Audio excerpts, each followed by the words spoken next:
Alright, I know the usual thing to do in a new year is to start completely fresh and, not think about the bad things from the past, and starting 2022 with a video that heavily revolves around Galgar is probably not the best way to do that, but honestly, this is the better result. I was basically flipping a coin on whether or not to do this, or does Galgar count as a Komaeda? So I think this is actually the less cursed option in the long run. But yeah. Spoilers for Xenoblade 1 and Future Connected lie ahead.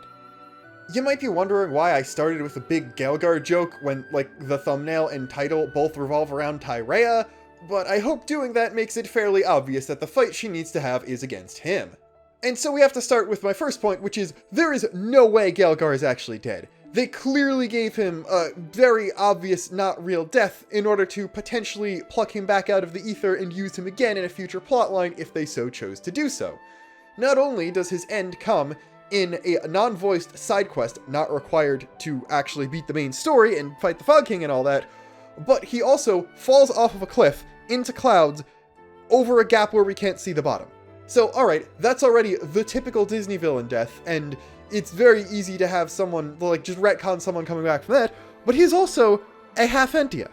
Tyrea, 3/4 Entia, admittedly, but she is shown to be able to fly using her head wings.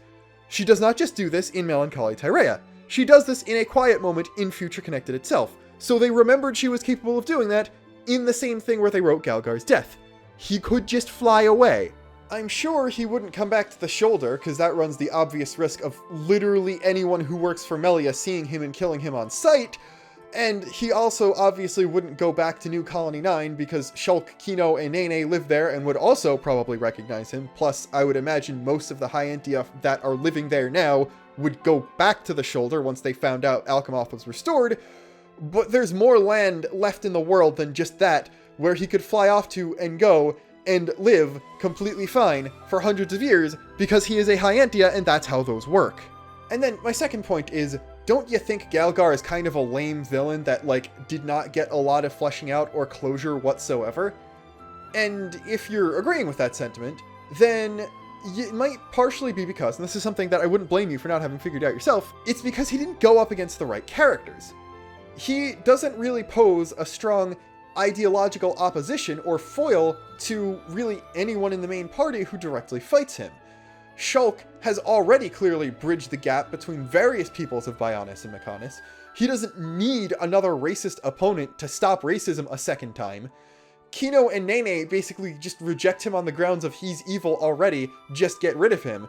And he never really posed an existential threat to Melia. She has also dealt with people like that in terms of purebloods not liking half-bloods. She already knows how to deal with people like that, and quite frankly, his diversion was only a big deal in the sense that he blew up Tielen's lab, and not in the sense that he was a large obstacle to fighting the Fog King or anything. I'm fairly certain that she would have been able to convince the companions to, go back to Grandel and help people out, regardless of whether or not he was there or defeated or anything already. So, he didn't really do anything besides set the lab on fire, which is probably why they didn't give him a story-based finale, and the final fight with him is just a side quest where he keeps trying to do his one thing. And that's kind of okay, because I don't think he was supposed to be a foil or counterpart to anyone in the main cast. He's very clearly a foil to Tyrea, being the exact ideologically extreme opposite of the person she used to be. While Tyrea was basically a member of a long-standing cult worshipping the Bionis and the pure blood of the High Entia, who was more than willing to discriminate and kill for it, Galgar is trying to basically start a new cult around Melia, preaching the superiority of the half-blood High Entia, and willing to effectively leave all the purebloods dead for it, while also killing anyone who opposes him. They are opposites more than Galgar is a counter to anyone else, and yet, they never really fight much. Tyrea is there when he blows up the lab, but she's also primarily focusing on Tielen, and the main part of the actual battle is left on the party and whether or not Melia is able to save any of the research. So, while Tyrea is in conflict, you could say that she is a fighter on the side of Shulk and friends. If I was doing a how many times does Melia lose in Future Connected video, I would count Tyrea as an ally there, even though she's not playable, even though she should have been, but she didn't fight against him, and she needs to fight against him. because that is the proper way to cap off her arc. Yes, she has completely had her entire redemption arc already. She has changed from a Bionis worshipping, pureblood worshipping version of Galgar to Melia's right hand, who is willing to support her in every possible way, ensuring a future for both pureblood and half-blood Hyantia. She hasn't done a big climactic gesture to finish things off, which, because Xenoblade is a shonen anime, has to happen, and has to happen in the form of a fight against someone who ideologically opposes her. She fights fog beasts, and basically just fog beasts, the entire epilogue. And none of those pose an ideological threat, they're just an existential threat. So, in order to properly cap off her arc in the way appropriate for a game like Xenoblade and a type of story and method of storytelling like it has, we need something more along the lines of, like, Melia fighting Lorithia, or even Tyrea herself, or Dunban's Valak Mountain duel against Mumkar, where she's able to call out Galgar on all his BS, saying, I was like you in the past, and I was wrong, and then defeating him in battle, thereby proving that her viewpoint is the correct one, because that's just how this kind of story works. The other way to view this is just as sort of a Tyrea cleaning up her own mess thing, because while, yes, by the end of Future Connected, she has by far moved past being an opposite Galgar, she and the Bionite Order are probably also, at least in part, responsible for his viewpoints because of the discrimination perpetuated by the Bionite Order and its beliefs of pureblood supremacy. So Tyrea, who still clearly, in some regard, respects her mother and respects her upbringing and that kind of thing, even if she admits that their viewpoint and the things they were doing were wrong, would also, as the survivor of the Bionite Order, because as far as we know, all of the rest of them were pure-blooded,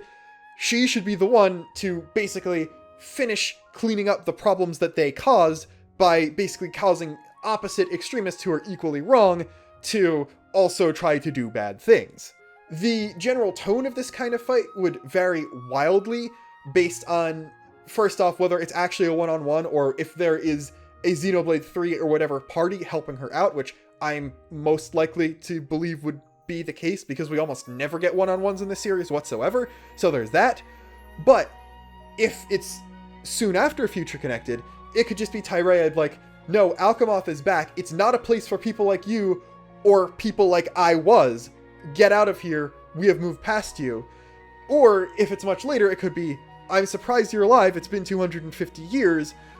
you and your viewpoints are like a memory that we've long walked past. You are a ghost of worse times, get out of here, I've nothing left to say to you, I have moved past you. So depending on basically the time skip involved, it could be either of those. And my guess for how Galgar would come back and still be a reasonable threat, because, like, he wasn't particularly strong in the first place, he relied on machines, and then also lost to Shulk, Melia, and 2 children, so it's not like present Galgar would actually be a threat to Tyrea, it would basically just be an ideological battle, because there's no way he'd beat her in a physical one. So I would imagine that he would either get an army, either of other Hyantia, or just other Homs and people he found who was like,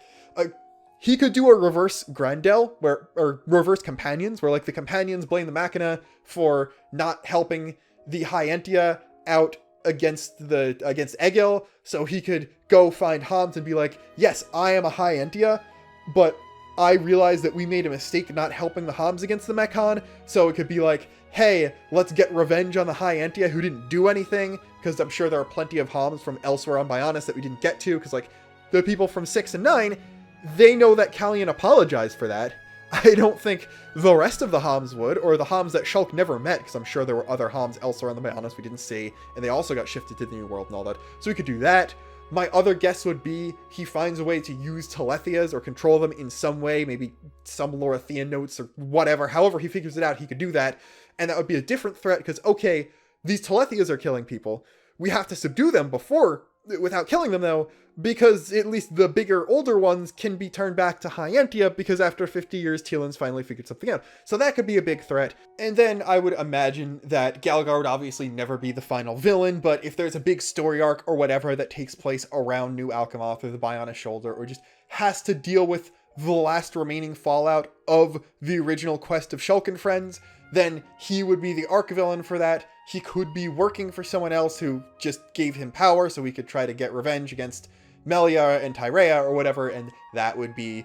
basically his reason to get back in the story, and he's just being used and knows he's being used, but just still wants to get his revenge. Or he could have found power himself, and the disruption he's causing is making the real threat worse, or making people not realize what it is. Tyrea gets sent out, runs into the new protagonist, and all that sort of stuff. Basically, what I'm saying is, Tyrea was robbed of a minor playable role in her own side quest in the base game. Tyrea was robbed of a party member role in Future Connected.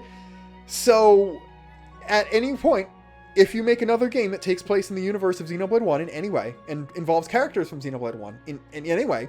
if Melia's in Xenoblade 3, Tyrea better be in Xenoblade 3. And if Tyrea's in Xenoblade 3, you better make her playable in Xenoblade 3.